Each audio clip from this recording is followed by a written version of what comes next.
The energy in the room shifted the moment I told my colleague I'd started pole classes. I have a mildly antagonistic streak, so I added that I'm doing it to become a stripper just to get a reaction out of him.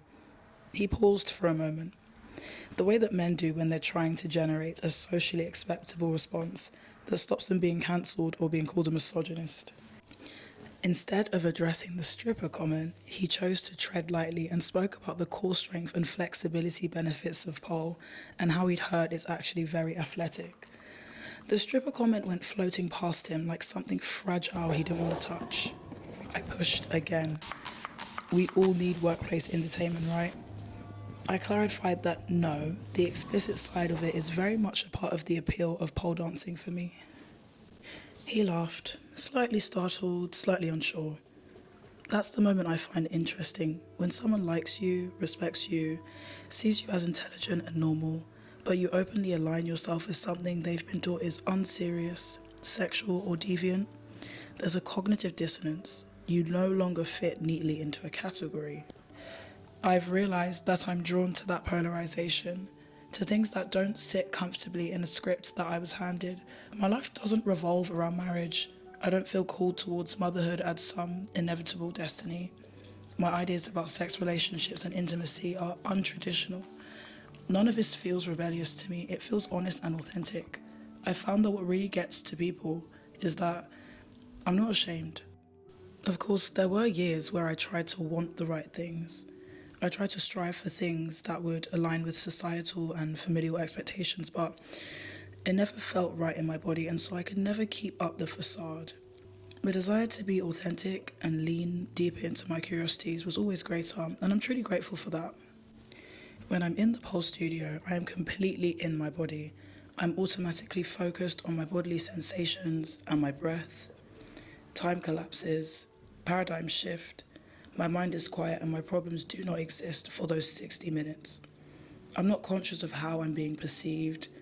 I am really and truly in the moment. That is what a flow state feels like for me. I've known this feeling before. As a child, my life revolved around swimming.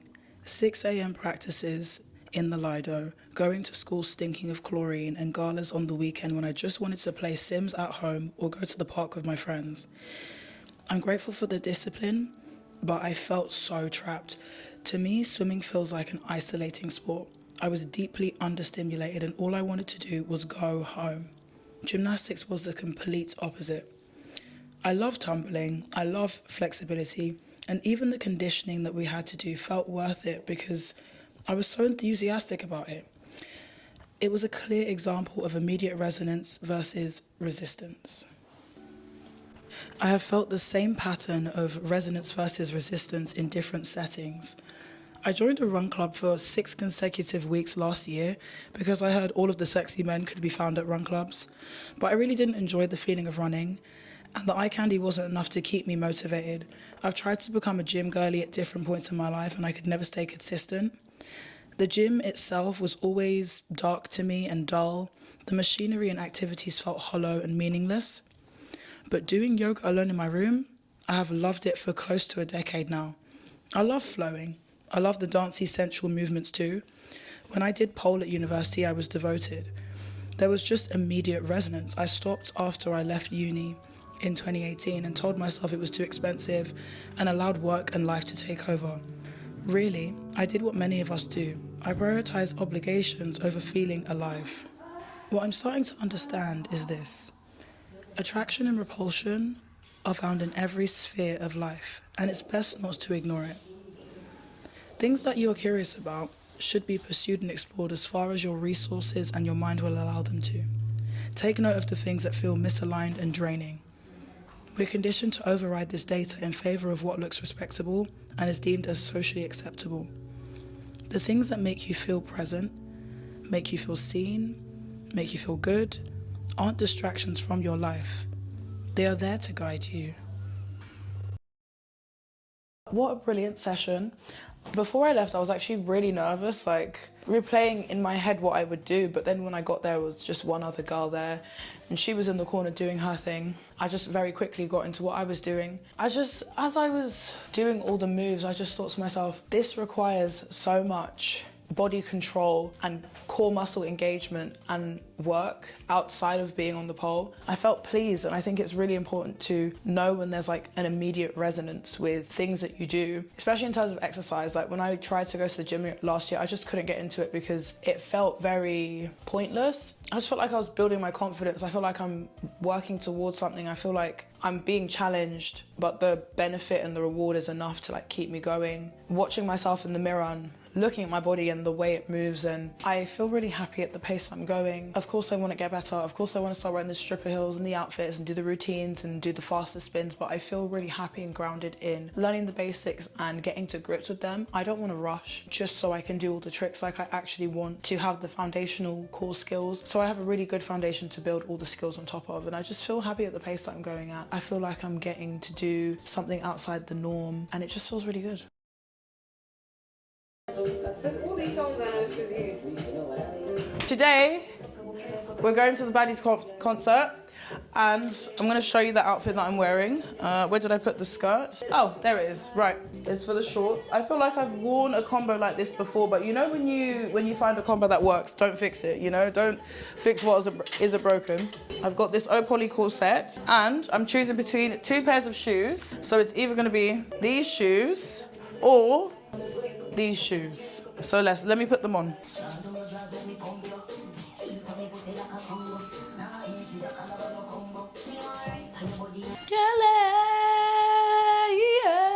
Okay, right, so we've got the corset on. My sister helps me because it's very tight. Where did I hope I didn't send them cutlets back because I do need them. What am I gonna use if I don't have any cutlets? Okay. So these are the cutlets that I have left, so they're gonna have to do. I'm not gonna lie, I didn't want my cheeks, oh gosh. I didn't want my cheeks out today, but the way they've made this skirt is like, there was no need. Like right now it's 7:38. The doors open 7:30, I believe. I'll wear it all.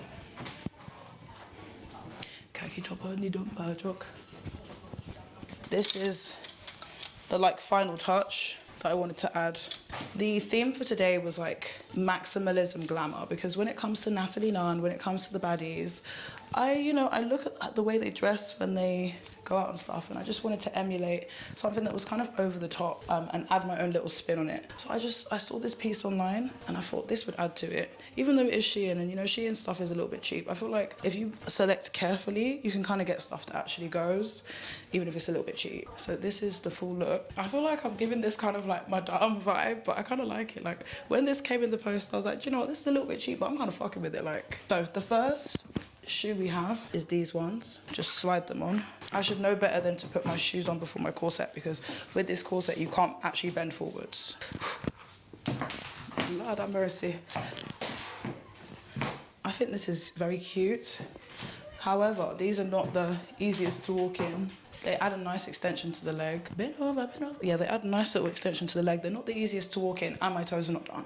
I'm really drawn to the other one more, but it definitely gives that, like, the ringmaster at the circus or whatever, Madame vibes. That's what it gives. Now let's try on the red boots, these old trusty boots. I think these actually go really nicely. I am just saying that because they're easier to walk in and my toes are not done, but sometimes you have to find the intersection between comfort, looking good, and meeting the demand. So those ones probably look nice, but I can't really walk in those, so I'm gonna stick with these. And this is the outfit for tonight. Who's ready to sing Baddies? I also wanted you guys to see my makeup, because I feel like I haven't been hitting it. Shut up. I don't feel like I try much new, but it's because I'm always trying to do the makeup on the day of the event rather than doing it beforehand. So this is the makeup. I am happy with it, but I do feel like I need to be a bit more adventurous. But the outfit overall is giving. Is this it, Verena? Yep. Hello. She got an attitude with an ass on her, please pardon me. She got some hips on her when she walk past me, it's a sight to see. Till her ecstasy, just picture yourself. Told her to get busy with my pops, nigga. Try to turn it down, you can get a shot, nigga. Running these checks till I pass.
Oh, big legs!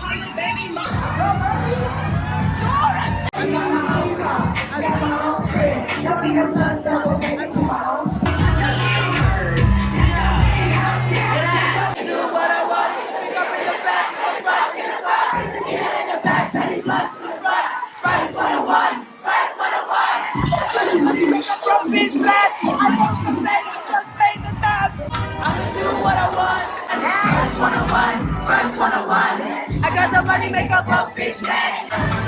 She's a bad bitch, I'm rich now. Every bad bitch ready for the audition.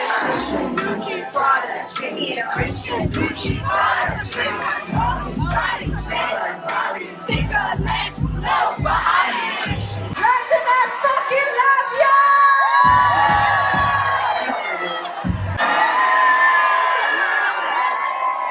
Smiley, move, smiley.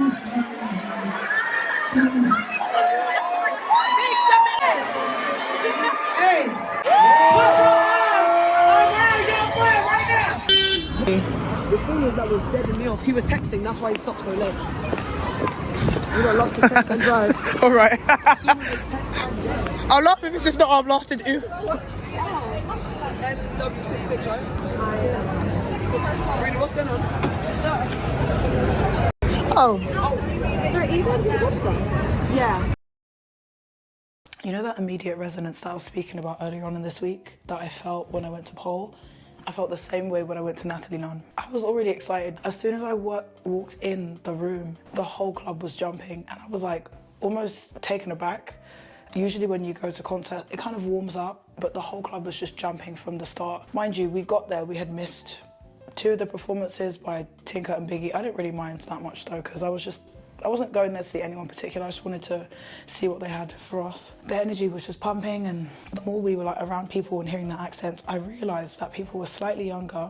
Well, to be honest, it was a mixed crowd, but there was younger people and a lot of people from outside of London, and I feel like people from outside of London party so differently to people inside of London. People in London could be more stush, a bit more standoffish, but these people, they were getting their £35 worth. Like it was such good energy, and we were towards the back of the crowd. You didn't need to be at the front. I don't need to touch a hand. I just wanted to hear the music and stuff, and I just had so much fun. They were very prompt in finishing too. We were only there, maybe out for like an hour and a half, but it felt nothing was dragging on. There was no point where I was like, oh, I want to go home. And I was there with all of my sisters. So it was just brilliant. I love singing all the songs, I know all the words, and I just looked around and I was like, it was funny to kind of see the demographic that was there. It was quite a mix. There was white people, there was black people, there was actually men, and not just gay men, straight men as well. I really enjoyed it. Yeah, the songs were perfect for the club, so I was happy.